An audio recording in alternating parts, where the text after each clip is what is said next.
vous aimez nos recettes, n'oubliez pas de vous abonner. C'est ici.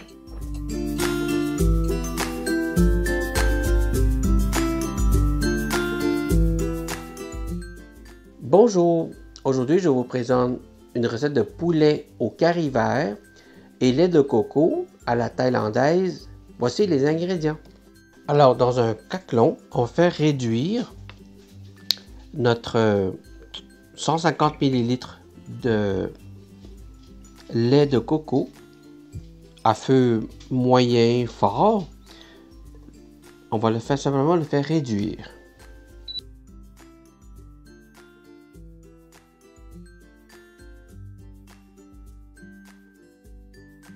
Alors, une fois que la cuillère nappe, alors je m'explique, quand vous le mélangez et que, regardez, ça fait effet crème.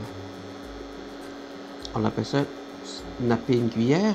À ce moment-là, on va rajouter la pâte de curry vert dedans. C'est important, il ne faut pas que ça boue, mais ça mijote un petit peu. Et là, on va mélanger le tout. Et ça va vous faire une crème très onctueuse de curry vert et noix de coco. À ce stade-ci, si jamais votre mélange est un peu trop épais, vous pouvez tout simplement rajouter un petit peu de lait de coco. Ça va simplement le réduire. Mais là, en ce moment, notre mélange il est parfait. Là, on va ajouter les morceaux de poulet. Et on va bien le mélanger.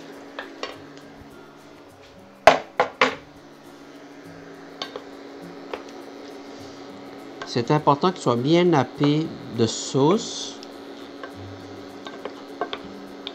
Parce qu'on veut que notre poulet goûte.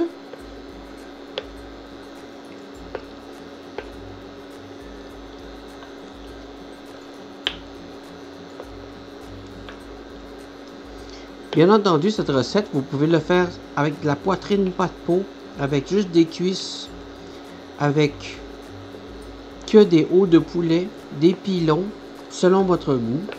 Même des ailes de poulet, ça fonctionnerait aussi. Mais la recette, c'est avec du poulet, avec la peau et les os. Alors, on va bien mélanger le tout. On va le laisser mijoter un petit peu pour quelques minutes. Maintenant que ça mijote un petit peu, on va pouvoir ajouter les autres ingrédients. Donc le restant de lait de coco,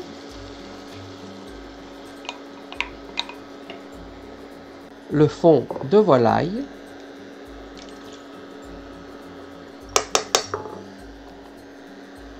le sucre,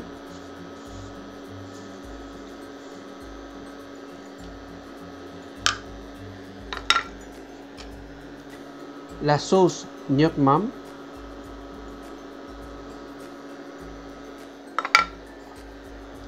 le sambal Olek,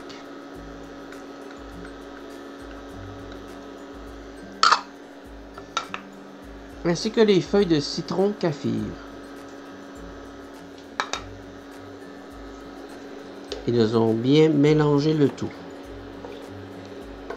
Déjà, ça fait une belle coloration onctueuse.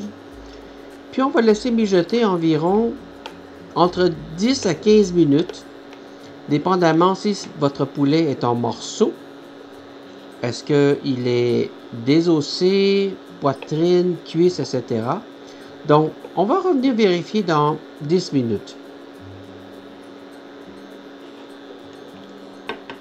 Ça sent très bon. À ébullition, on va baisser le feu. Puis on va le laisser mijoter environ 10 minutes. Puis on va vérifier ensuite la cuisson.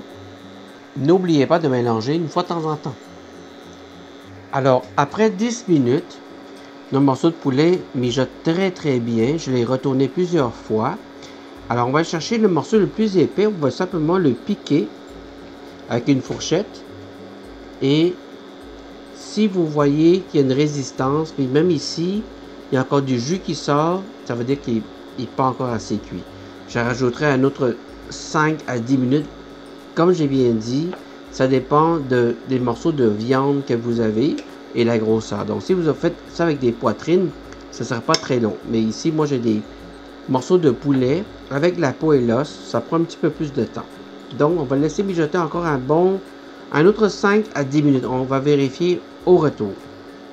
Maintenant que notre poulet il est cuit et tendre, je l'ai vérifié.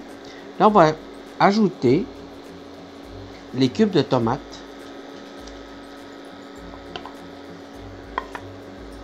Ainsi que les tranches de bambou.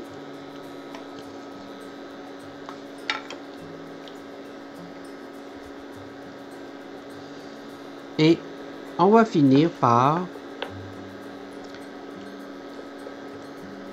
l'asperge. Maintenant, moi j'ai utilisé asperge en canne, mais si vous avez de l'asperge frais, je vous dirais que le mettre à la deuxième temps de cuisson des poulets. Et ils seront parfaits. On va bien mélanger et on va les faire mijoter pour environ 2 minutes. Et on va être prêt pour le service. N'oubliez pas d'augmenter le feu, juste pour le temps qu'il remonte la température. Alors voilà, nous sommes rendus au service. Nous l'avons servi avec du riz jasmin. C'est très important, des quartiers de lime. Donc je vais en prendre un petit morceau et en mettre un petit peu partout. Ainsi que la coriandre grossièrement ciselée. Et ensuite, on va aller chercher un bon morceau de poulet caritaille.